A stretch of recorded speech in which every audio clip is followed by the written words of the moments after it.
তার মানে ওরা প্রমাণ করে দিল ওরা যা করছে, হিন্দু, মুসলমান, আদিবাসী, মহিলা, উদ্বাস্তু, মতুয়া, রাজবংশী, বিভিন্ন জনজাতির মানুষ, তারা প্রত্যেকে বিপদে পড়বে। যে এটা কেবলমাত্র মুসলমান, অনুপ্রবেশকারী, রোহিঙ্গা তাদের বিরুদ্ধে কর্মসূচি হবে না, আইন সবার জন্য এক। আসলে যেটা হবে, তাতে যাদের ডকুমেন্ট নেই, কাগজ নেই, তারা বাদ যাবে।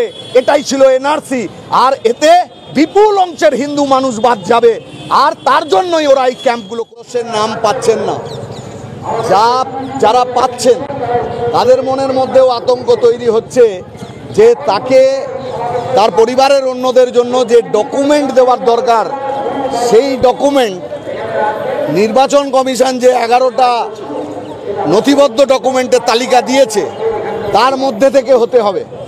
এখন তা যদি যাদের নেই তারা আতঙ্কের মধ্যে পড়ছে, তাহলে আমার অস্তিত্ব কালকে কি হবে?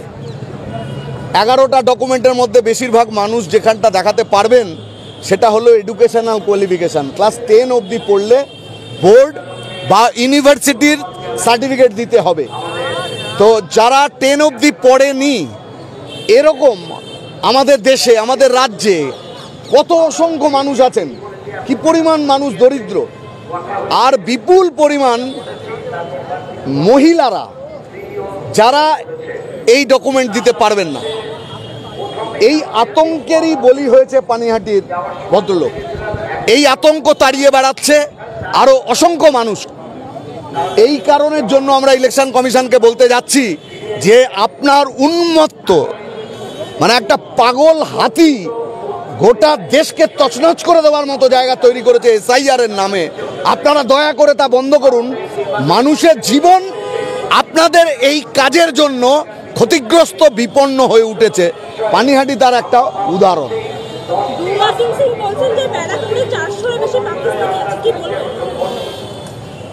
বিহারে যখন এসআইআর হয় তখন বিজেপি আরএসএস এর নেতারা চিৎকার করে বলেছিল কি কি কারণে এসআইআর হচ্ছে।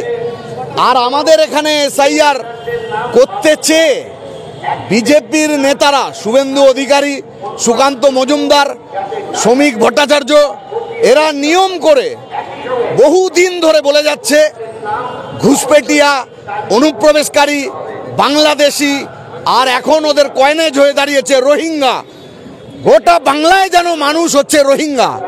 আচ্ছা, বিহারে তো হয়ে গেছে এসআইআর, তাহলে বিহারে কত বাংলাদেশি, মুসলমান, অনুপ্রবেশকারী ধরা পড়েছে তার তথ্য তো এখন জেনে যাওয়া উচিত। এই যে পাশের বাড়িটা আছে, গিয়ে জিজ্ঞেস করুন।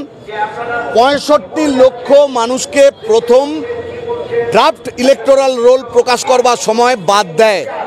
এই 65 লক্ষের মধ্যে 22 লক্ষ হচ্ছে মৃত, 35 লক্ষ হচ্ছে নো ট্রেস, যাদেরকে পাওয়া গেল না, ভুতুড়ে ভোটার, টিএমসি বা বিজেপিকে যারা এই রাজ্যে ভোট দেয়।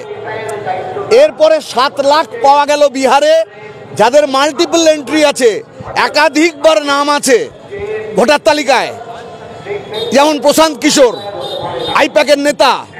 যেরকম বিজেপির ভাড়াটে, আরএসএস এর ভাড়াটে ভোটাররা উত্তরপ্রদেশ থেকে চলে যায় মহারাষ্ট্রে ভোট দিতে, মহারাষ্ট্র থেকে চলে যায় বিহারে ভোট দিতে।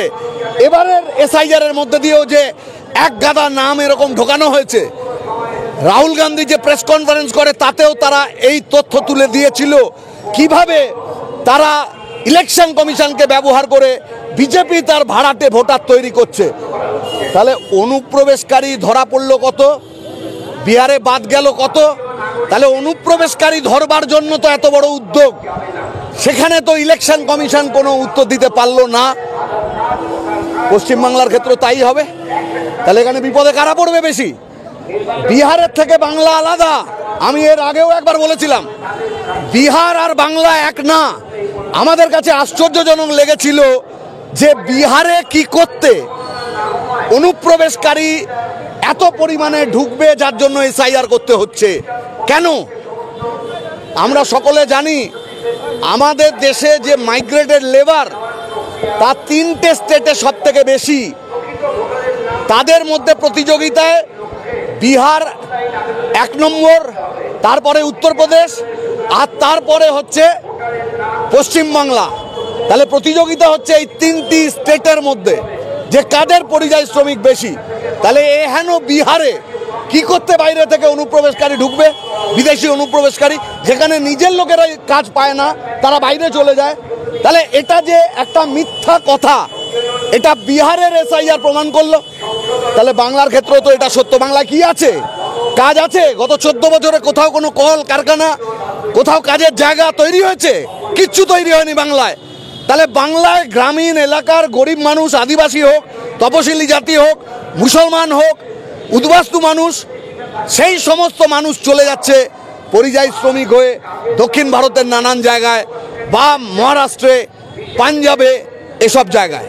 তাহলে বাংলার অর্থনীতির এই চেহারাতে বিপুল পরিমাণ লোক অনুপ্রবেশকারী এখানে আসবে আর চারিদিক রোহিঙ্গাতে ছেয়ে যাচ্ছে, এর কোনো যুক্তি আছে? তাহলে এটা কেন করা হচ্ছে? গোটা দেশ জুড়ে এইরকম উন্মত্ততা তৈরি করা হচ্ছে কেন?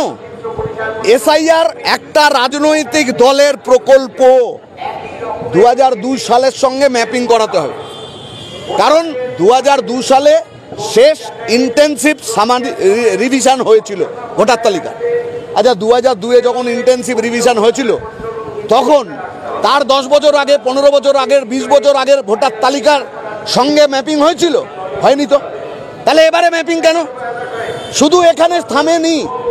অতীতে কোনোদিন নির্বাচন কমিশনের নাম নথিভুক্ত করবার জন্য ভোটার তালিকায় কখনো 87 সালের আগে জন্ম হলে এই ডকুমেন্ট, 87 থেকে 2004 যদি জন্ম হয় তাহলে বাবা অথবা মায়ের ডকুমেন্ট যুক্ত করতে হবে। আর 2004-এর পরে জন্ম হলে তাদের বাবা এবং মা দুজনেরই ডকুমেন্ট দিতে হবে।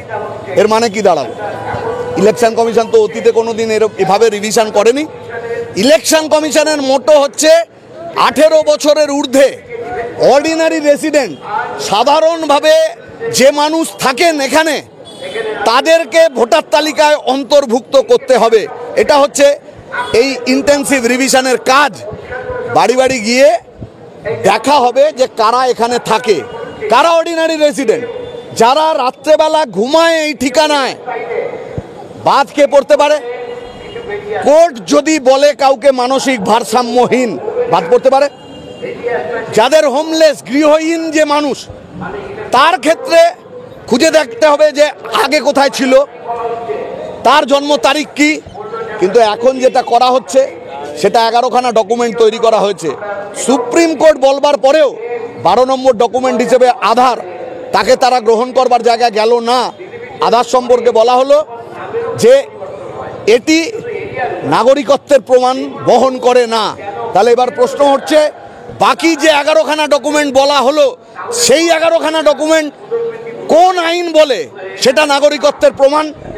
তাহলে এটা কেন করা হচ্ছে? প্রধানত এটা বিভাজনমূলক।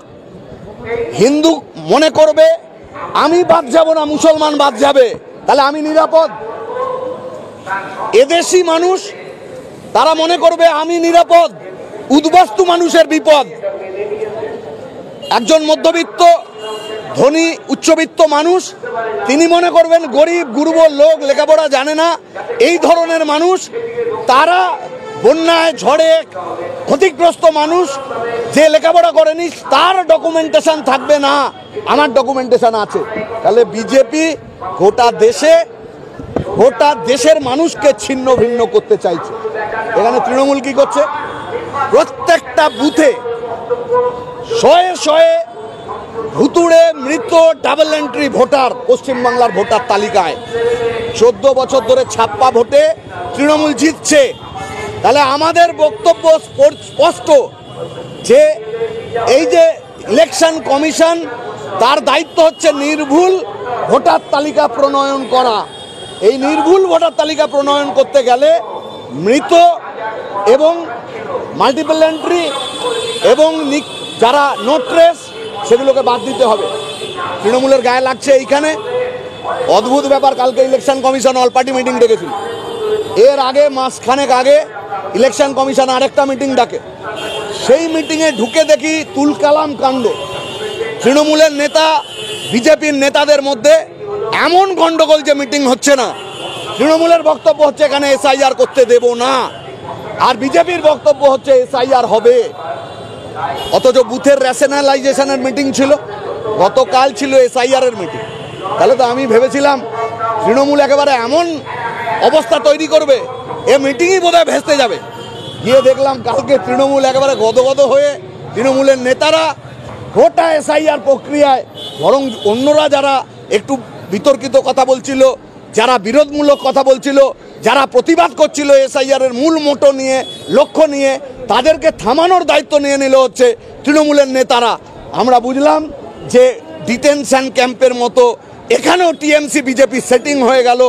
ওরা ডিটেনশন ক্যাম্প করেছিল আর বিজেপি এনআরসি চেয়েছিল, আর এখানে ডিটেনশন ক্যাম্পের জমি খোঁজবার দায়িত্ব তৃণমূল গভর্নমেন্ট নিয়েছে, মমতা বন্দ্যোপাধ্যায় নিয়েছিলেন। আর আজকে দেখলাম বিজেপি এসআইআর চাইছে, বিভাজন করতে চাইছে, আর তৃণমূল তার সব কিছু নিয়ে তা থাকবে। রফা একটা হবে, রফাটা হবে কোন বুথে এই ডেড ভোট থাকবে, কোন বুথে মাল্টিপল এন্ট্রি থাকবে, কোন কেন্দ্র তৃণমূলকে রক্ষা করবার জন্য ছাপ্পা ভোটের সুযোগের জন্য এই ভোট রাখতে হবে। আর মার্জিনালি যেখানে বিজেপি জিতেছে সেই ধরনের জায়গাতে উল্টো ঘটনা ঘটবে। আমি এটা কিভাবে বলছি, বিহারের ভোট এই এসআইআর তার থেকে যেটা বেরোলো তাতে একটা বললাম যে কারা বাদ গেলেন, আরেকটা দিক হচ্ছে দেখা গেল যে 3টে ডিস্ট্রিক্টে ম্যাক্সিমাম লোক বাদ হয়েছে। 3টে ডিস্ট্রিক্টের মধ্যে কতগুলো নির্দিষ্ট অ্যাসেম্বলি কনস্টিটিউয়েন্সিতে বাদ গেল। আরও খেয়াল করে দেখা গেল যে এই বাদ যাওয়ার জায়গাটা হচ্ছে যেখানে মার্জিনালি 3-4 হাজার ভোটে বিজেপি হয়তো হেরেছিল, ওর গড় বেরিয়েছে। কংগ্রেস যেখানে জিতেছিল সেখানে গড় কমার বাদ যাওয়ার পরিমাণ সেটা হচ্ছে 1700, আর বিজেপি যেখানে জিতেছিল সেখানে হচ্ছে তার গড় 1200 ইন্ডেক্সে এসে দাঁড়িয়েছে। তার মানে এখানেও একটা নির্দিষ্ট পরিকল্পনা হয়েছে, যে পরিকল্পনা মাফিক বিপুল পরিমাণ উদ্বাস্তু মানুষের নাম বাদ যাবে, বিপুল পরিমাণ এসসি, আদিবাসী, প্রান্তিক, গরিব এবং অফুরন্ত মহিলাদের ভোট বাদ যাবে। কাজে আমরা এটার বিরোধিতা করছি। নির্ভুল ভোটার তালিকা প্রণয়ন করা হোক, যাতে গণতান্ত্রিক অধিকার মানুষের থাকে সেটা রক্ষা করা হোক। আর টিএমসি বিজেপির বিভাজনমূলক এসআইআর তার নামে ভয় আতঙ্কের পরিবেশে মানুষকে বেনাগরিক করে দেওয়ার চক্রান্ত বন্ধ হোক।